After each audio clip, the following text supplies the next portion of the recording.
Post ang balita ngayon 52 minutes ago. Medyo hindi magandang balita nga ito para sa administrasyon ng Marcos Jr. Koleksyon ng buwis. Bumagal ang koleksyon ng buwis. Pahayag ni Finance Secretary Ralph Recto.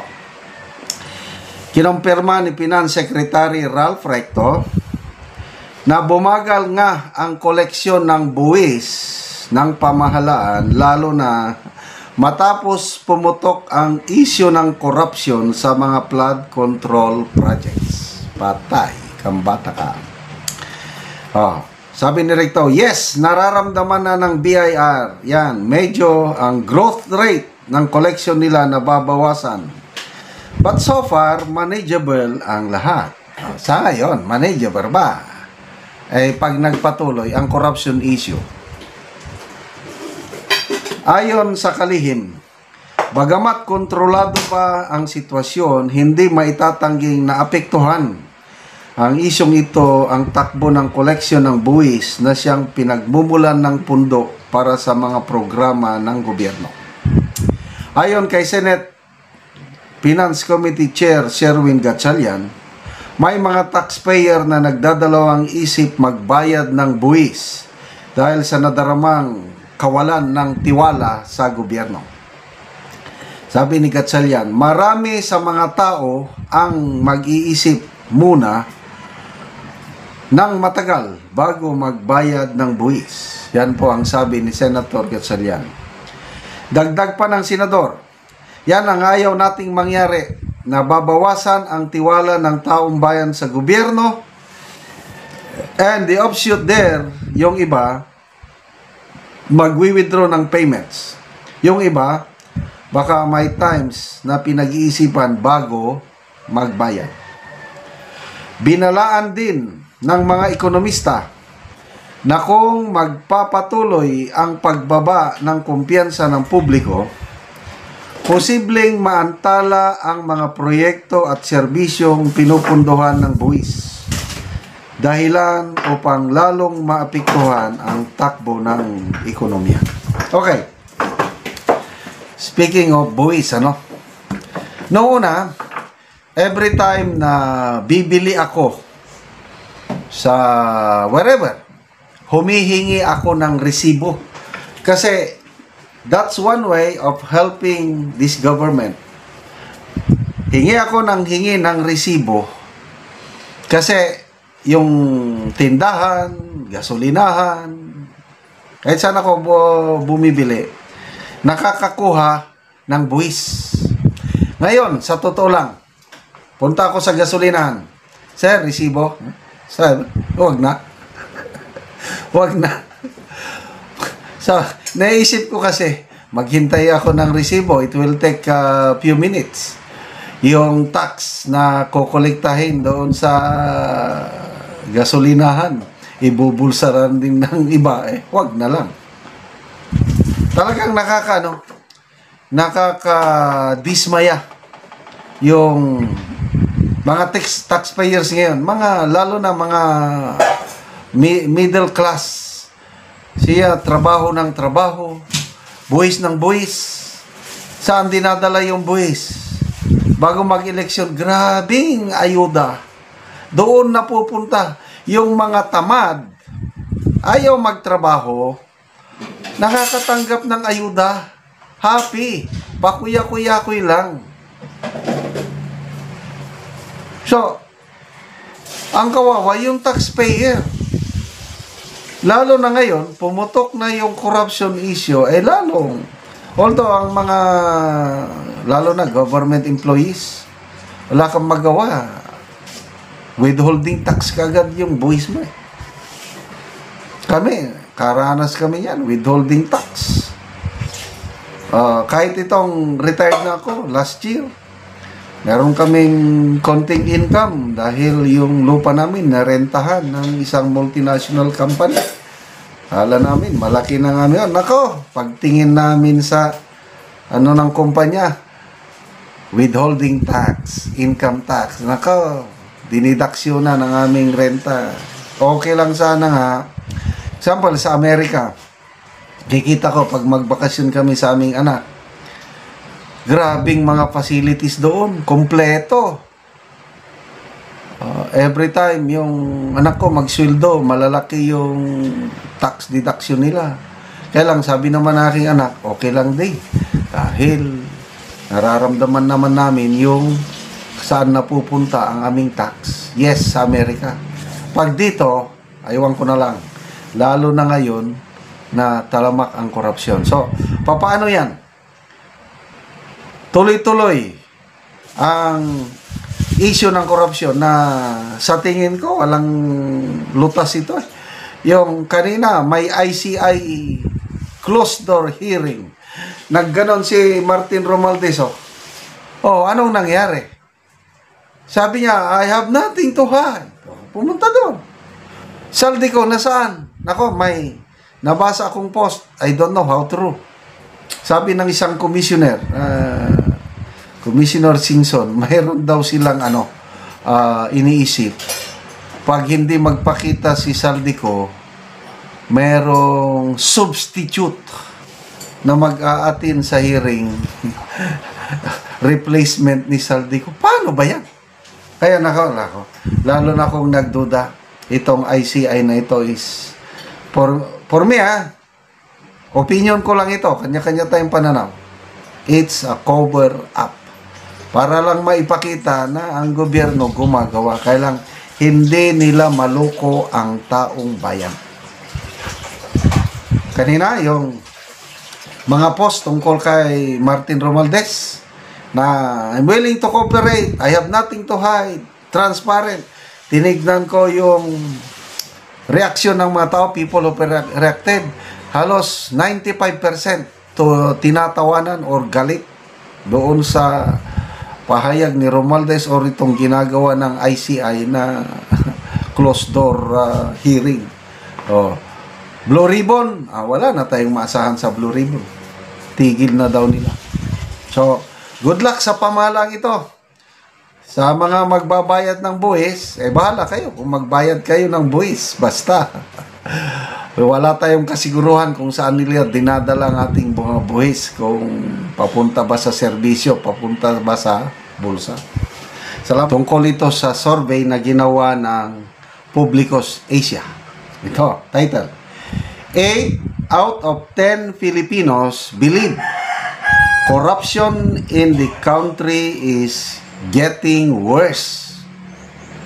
According to the latest Publicos Asia Incorporated survey, 81% of Filipinos said corruption in the country has worsened compared to previous years, especially after the implementation of martial law.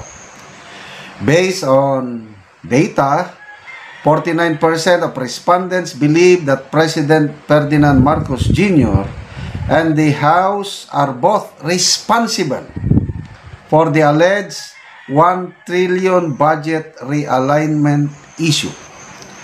Most Filipinos also believe that Congress, the President, and even the contractors should be held accountable for the irregularities that are emerging. Because of this, many Filipinos want to allocate DPWH funds to more meaningful sectors. Example, 50% says it should go to education. 35% says it should go to health. And 31% says it should go to agriculture. The said survey was conducted by Publicos Asia from September 27 to September 30, 2025 as part of their statement third quarter survey. Okay. So, agree ba kayo na palala ng palala ang korupsyon sa bansa? Ako, agree ako. Ganyan din ang pananaw ni former Supreme Court Justice Antonio Carpio sa isang interview niya last week. Compared yung corruption ng Marcos Sr. nung martial law, much wider o much pervasive ang corruption itong panahon ni Marcos Jr. Hindi lang like father, like son. Nilampasan pa niya ang corruption ng kanyang tatay. Grabe, ito na po yung legacy ng Marcos Jr. administration. Ito po yung sinasabing bagong Pilipinas. Ito, magpayaman tayo. BBM. Ano yung BBM? Bayan, babangon muli. Anong nangyari? Bayan, bumabaon o bumabagsak muli. May nakita kong post, ito, parang joke lang ito. Yung tatlong sunod-sunod na lindol. Sa Cebu, parang ang sentro ata sa Cebu is Bogo, Cebu. And then Baguio. And then sa Mindanao, Manay, Davao Oriental, kaya BBM. Lindol sa Baguio, lindol sa Bogo City, lindol sa Manay, Davao, di ba? BBM.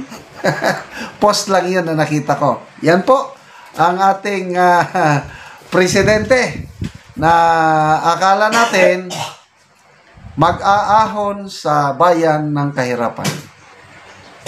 Kung mayroon akong pinagsisisihan sa buhay ko, sa political life, ay yung pagsuporta ko sa candidacy ng isang Marcos Jr.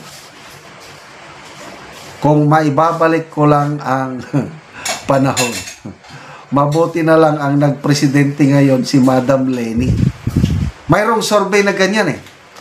Kailan ba yon? Mga 3 or 4 months ago.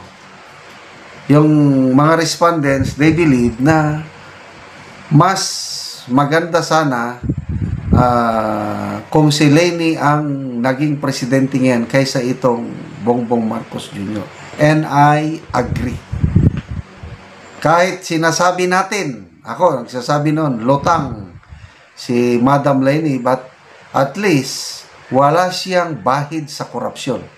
Yung Office of the Vice President nung panahon niya, puro sa unmodified opinion, yung highest observation ng COA ang binibigay sa Office of the Vice President, Leni Robredo. Grabe, nung baha, kasagsagan ng baha sa Bicol, last year ba yun, yung baha sa Bicol? Kakalimutan. Lumusong si Madam Leni. Hanggang dito ang tubig baha without any fanfare. Nagdadala ng relief goods o nagre-rescue. Wow! Yan ang tunay na leader. May malasakit. Kailang, wala eh. Nabudol tayo eh. Ang galing-galing magsalita eh. Kailang, nasa huli. Palagi ang pagsisisi nasa huli palagi. Hindi tayo naniwala kay Tatay Digong na nagsabing na weak leader yan. Okay, basa tayo sa mga comments. Live now, inspire. Mukhang maraming Pilipino talaga ang nawawalan ng tiwala sa sistema. Sana lang ay gamitin ng mga leader natin ang ganitong feedback para ayusin ang problema ng korupsyon. Agree. Twink Alas, sabi niya, 10 po, Mr. President, ibig sabihin, wala ba tiwala sa inyo ang taong bayan, step down na po. Kasi kung 81%, talaga namang 8 out of 10 Filipinos, wala nang tiwala. Example, yung nagkaroon ng earthquake sa Davao Oriental. October 10 ata yun. Nagbisita ang presidente doon sa Manay, Manay, Davao Oriental. Alam mo ang mga tao doon, napahiya ang presidente. Dahil ang mga tao na nandun sa area kung saan nagbisita si PBBM, sumisigaw ang mga tao, Sara! Sara! Ang hinahanap nila si Vice Presidente. Kasi nauna doon si Sara. Nakikiramay, nararamdaman nila yung malasakit, yung pakikisa. Samantalang presidente, visit lang pa ganun-ganun. Oh. Sinigawan siya ngayon ng taga-Manay. Sara, Sara, Sara. Ganon na kaano ang presidente. Wala na siyang masyadong connection sa taong bayan. Na-detach siya.